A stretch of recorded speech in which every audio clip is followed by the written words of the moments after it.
नमस्कार, जियो politics UPSC पे आप सभी का स्वागत है। नेपाल भारत का एक ऐसा पड़ोसी देश जिसके साथ रिलेशन भारत के हमेशा ही अच्छे रहे हैं और नेपाल का भारत के साथ रिलेशन को लेकर के एक बात कही जाती थी कि नेपाल का जो भारत के साथ रिलेशन है वो रोटी और बेटी का रिश्ता है। लेकिन पिछले कुछ समय से 4-5 सालों में ये देखा जा रहा है कि भारत का रिलेशन नेपाल के साथ बहुत ही ज्यादा लो हुआ है। नेपाल में हाल ही में कई ऐसे लीडर आए हैं जिन्होंने भारत के साथ अपने रिलेशन को तवज्जो नहीं दी है, साथ ही साथ भारत के साथ डिलिबरेटली जानबूझ करके अपने रिलेशंस को खत्म करने की कोशिश की है। नेपाल की जनता में भारत के प्रति संदेह भरने की कोशिश की है, खास तौर से बॉर्डर इशू को लेकर के। लेकिन वही ये भी देखा जा रहा है कि नेपाल में चीन का प्रभाव भी बहुत ज्यादा बढ़ा है। तो इस वीडियो में हम डिस्कस करेंगे कि क्या नेपाल भारत के साथ रिलेशंस को तवज्जो नहीं दे रहा है, चीन के साथ अपने रिलेशंस को क्यों इतना बढ़ा रहा है, क्या भारत के पड़ोस में एक और देश चाइना के डेट ट्रैप पॉलिसी में फंसने वाला है, क्योंकि नेपाल में इस तरह की गतिविधियां बहुत ज्यादा आगे बढ़ने वाली हैं। तो डिस्कस करते हैं इस टॉपिक को इस वीडियो में डिटेल से। लेकिन आगे बढ़ने से पहले यदि आपने अभी तक हमारे चैनल को सब्सक्राइब नहीं किया है तो हमारे चैनल को सब्सक्राइब करना न भूलिएगा, साथ ही साथ बेल आइकन को भी प्रेस करना न भूलिएगा।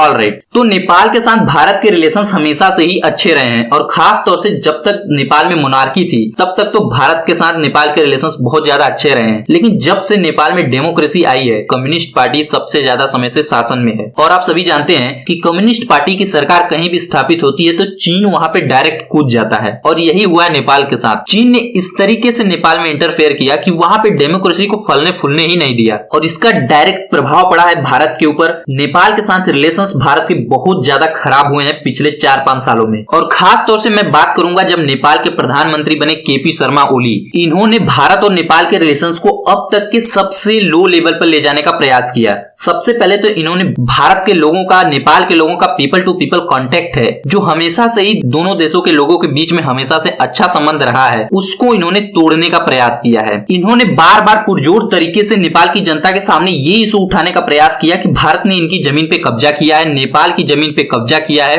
भारत एक एग्रेसर है नेपाल की तरफ। तो इन सब वजहों से हुआ क्या कि भारत के प्रति नेपाल की जनता में एक बहुत ही बड़ा संदेह खड़ा हो गया। साथ ही साथ केपी शर्मा ओली ने अपने शासन के दौरान जब वो नेपाल के प्रधानमंत्री थे तो बहुत सारी इलॉजिकल बातें भारत और नेपाल के रिलेशनशिप को लेकर भी की थी। आपने तो ये भी इनका बयान सुना ही होगा कि इन्होंने ये दावा किया था कि भगवान राम का जन्म नेपाल में हुआ था, वो नेपाल से बिलोंग करते थे। तो बहुत सारी गतिविधियां इन्होंने हिस्टोरिक तौर पे बहुत सारे गलत तथ्य प्रस्तुत किए नेपाल की जनता के सामने, नेपाल की जनता को भ्रम में लाने की कोशिश की और भारत के साथ रिलेशंस को बहुत ही ज्यादा खराब करने की कोशिश की, क्योंकि ये एक कम्युनिस्ट पार्टी के लीडर हैं और चाइना का उस समय नेपाल में प्रभाव बहुत ही ज्यादा बढ़ चुका था और नेपाल में चाइना का जो प्रभाव था इतना ज्यादा बढ़ चुका था कि नेपाल की जमीन को चीन कब्जा कर रहा था, लेकिन इनके ऊपर कोई प्रभाव नहीं पड़ रहा था। इनको टेंशन थी भारत की कि भारत ने इनकी जमीन को कब्जा किया है। तो ये प्रधानमंत्री रहे 2018 से लेकर के 2021 तक और इतने समय में इन्होंने भारत और नेपाल के रिलेशंस को अब तक के सबसे लो लेवल पर ले जाने का प्रयास किया। लेकिन जैसे इनकी सरकार जाती है, नेपाल में शेर बहादुर देउबा की 2021 में सरकार बनती है, तो वो एक कमेटी को फॉर्म करते हैं और ये कमेटी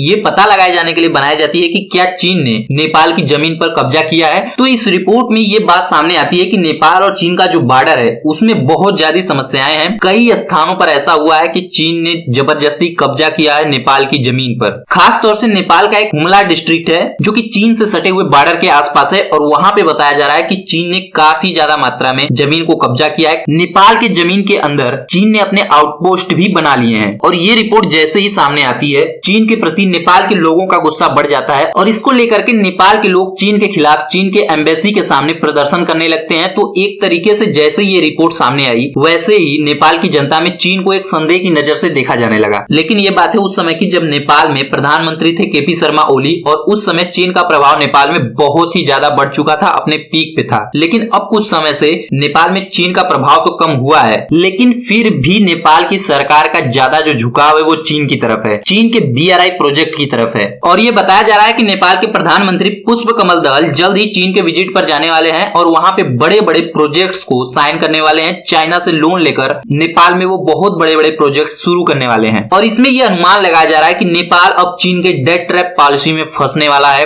ऐसा इसलिए कहा जा रहा है क्योंकि नेपाल ने चीन से अपने देश में पोखरा इंटरनेशनल एयरपोर्ट को बनाने के लिए चीन से बहुत ही बड़ी मात्रा में लोन लिया था। वो था लगभग $215 मिलियन के आसपास का। और खास बात यह है कि ये प्रोजेक्ट जो है बन के तो तैयार हो गया, लेकिन बहुत ही कम इंटरनेशनल एयरलाइंस यहाँ पर आती हैं, इस एयरपोर्ट पर रुकती हैं। तो ये जो पूरा एयरपोर्ट है एकदम घाटे में चल रहा है। और खास बात तो ये है कि नेपाल ये जो $215 मिलियन चीन से लिया हुआ है वो कर्ज के रूप में है, सॉफ्ट लोन के रूप में है और उसको चुका नहीं पा रहा है क्योंकि प्रोजेक्ट तो घाटे में चल रहा है। साथ ही साथ 2017 में नेपाल ने चीन के साथ बेल्ट एंड रोड इनिशिएटिव को भी साइन किया, यानी नेपाल चीन के बेल्ट एंड रोड इनिशिएटिव में भी शामिल हो चुका है। तो शुरुआत में तो इसमें 35 प्रोजेक्ट को शामिल किया गया था कि चीन नेपाल के इन प्रोजेक्ट्स को फंड करेगा, लेकिन बाद में इनकी संख्या को घटा करके 9 कर दिया गया है। और ये जो नेपाल की सरकार चीन से इतने बड़े बड़े लोन ले रही है अपने यहाँ प्रोजेक्ट्स को पूरा करने के लिए, इंफ्रास्ट्रक्चर्स को डेवलप करने के लिए, इसके लोन को तो वो चुका नहीं पा रही है और इसको लेकर के नेपाल की जनता में बहुत डर है कि जिस तरीके से श्रीलंका और अन्य देशों को चीन ने डेट ट्रैप पॉलिसी में फंसाया उस तरीके से नेपाल भी डेट ट्रैप पॉलिसी में फंस सकता है। इसको लेकर के नेपाल की जनता में बहुत ही ज्यादा डर है। लेकिन आप देखिए कि नेपाल की जनता तो इसको लेकर के डर रही है, उन्हें पता है कि चीन किस तरीके से नेपाल को डेट ट्रैप पॉलिसी में फंसा सकता है। लेकिन नेपाल के जो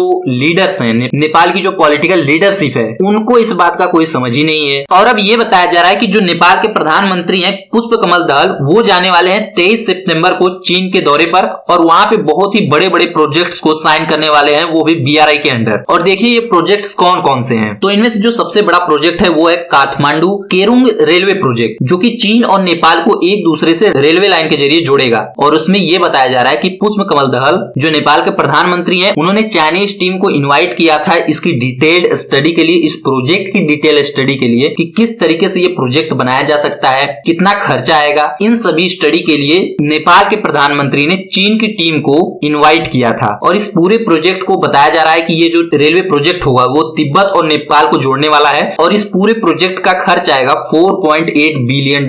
और ये पूरा प्रोजेक्ट नेपाल के जीडीपी का 10% बैठता है, यानी केवल एक प्रोजेक्ट नेपाल की जीडीपी का 10% बैठ रहा है। और इसको फंड करेगा चाइना, किसके अंडर? BRI के अंडर। और आप सभी जानते हैं कि बेल्ट एंड रोड इनिशिएटिव के अंडर चाइना जिस भी देश को फंड प्रोवाइड करता है, लोन प्रोवाइड करता है, उसमें कोई ट्रांसपेरेंसी नहीं होती है। किस दर पे प्रोवाइड किया जा रहा है किसी को नहीं पता होता है, क्योंकि उसकी कोई डिटेल रिपोर्ट सामने आती नहीं है। तो यदि यह प्रोजेक्ट नेपाल चीन के साथ साइन करता है तो आप सोचिए कि नेपाल के साथ क्या होने वाला है। तो ये केवल एक ही प्रोजेक्ट नहीं है, आगे देखिए। और आगे नेपाल के प्रधानमंत्री का प्लान ये है कि नेपाल और चीन के बीच में ट्रेड जो है वो बढ़ना चाहिए, नेपाल और चीन के बीच में ट्रेड पॉइंट्स खुलने चाहिए। और इसके लिए ये जो रेल लिंक का प्रोजेक्ट है, साथ ही साथ नेपाल ये चाहता है कि चीन बहुत सारे इलेक्ट्रिसिटी प्रोजेक्ट्स को नेपाल में लगाए, उसको फंड करे। नेपाल में इलेक्ट्रिसिटी की कमी को दूर करने के लिए, खास तौर से चीन और नेपाल का जो बॉर्डर का एरिया है वहां पे इलेक्ट्रिसिटी की कमी को दूर करने के लिए नेपाल चाहता है कि चीन अपने देश से नेपाल के इस बॉर्डर रीजन में इलेक्ट्रिसिटी को प्रोवाइड करे। साथ ही साथ नेपाल ये भी चाहता है कि चीन नेपाल में कई हाइड्रो पावर प्लांट्स को स्थापित करने में नेपाल की मदद करे।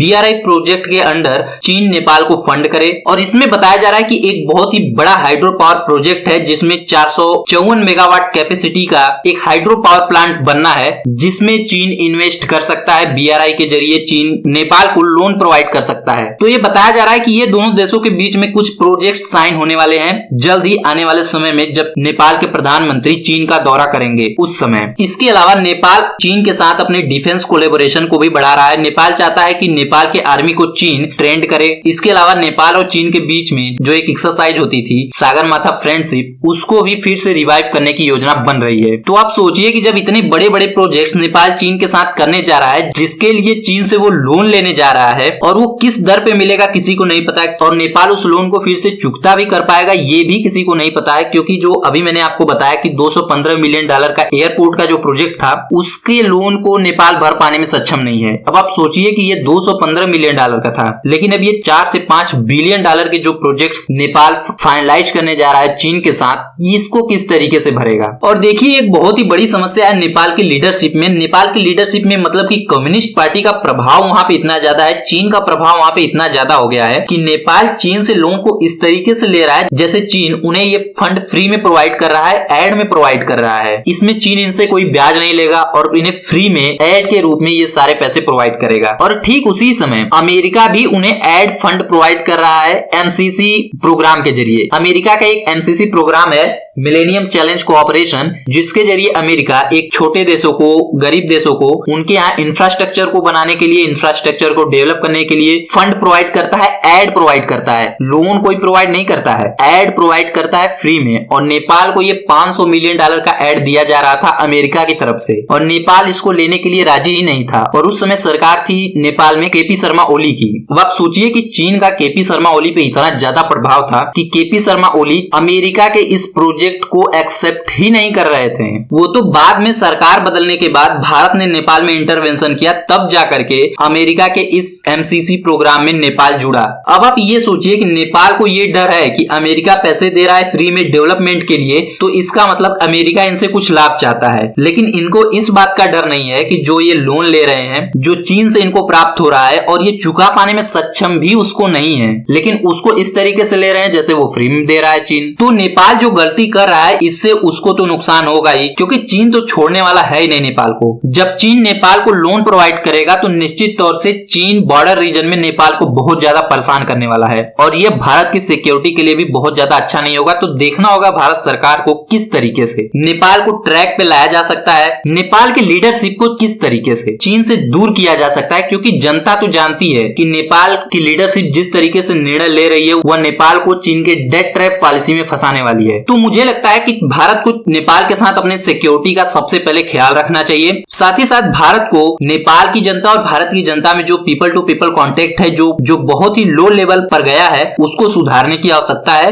नेपाल की जनता को इस बात का समझ दिलाने की आवश्यकता है कि जिस तरीके से नेपाल की जो लीडरशिप है वो चीन के साथ रिलेशन बना रही है, जिस तरीके से लोन ले रही है बीआरआई प्रोजेक्ट के अंडर, तो एक तरीके से ये जो नेपाल की पॉलिटिकल पार्टियां हैं, वो नेपाल को चीन के डेट ट्रैप पॉलिसी में अवश्य ही फंसा देंगी एक न एक दिन। तो भारत को नेपाल के साथ अपने रिलेशंस को बहुत ही ज्यादा ध्यान से आगे बढ़ाने की आवश्यकता है। तो अब देखना होगा कि नेपाल के प्रधानमंत्री पुष्प कमल दहल जो 23 सितंबर को चीन का दौरा करने वाले हैं, तो वहां किन किन प्रोजेक्ट्स को लेकर के वो डील को साइन करते हैं, कितना लोन वो चीन से नेपाल के लिए लेकर आते हैं अपने देश में इंफ्रास्ट्रक्चर प्रोजेक्ट्स को बढ़ाने के लिए, अपने देश की इकोनॉमी को बहुत ज्यादा बढ़ाने के लिए। क्योंकि चीन से जो कोई भी देश लोन लेता है वो यही चाहता है बीआरआई के अंडर कि वो अपने देश की इकोनॉमी को इतना ज्यादा आगे बढ़ा देगा कि उसकी इकोनॉमी बूम करने लगेगी, बहुत ज्यादा आगे बढ़ने लगेगी, बहुत ज्यादा फलने फूलने लगेगी। लेकिन ऐसा कुछ होता नहीं है, वह देश आसानी से चीन के डेट ट्रैप पॉलिसी में फंस जाता है। तो कुछ यही होने वाला है नेपाल के साथ भी। अब देखना होगा कि आगे होता क्या है। नेपाल की सरकार के इस कदम पर आप क्या क्या कहना है, कमेंट बॉक्स में बताइएगा। फिलहाल इस वीडियो में इतना ही, मिलते हैं एक नई वीडियो में, तब तक के लिए नमस्कार।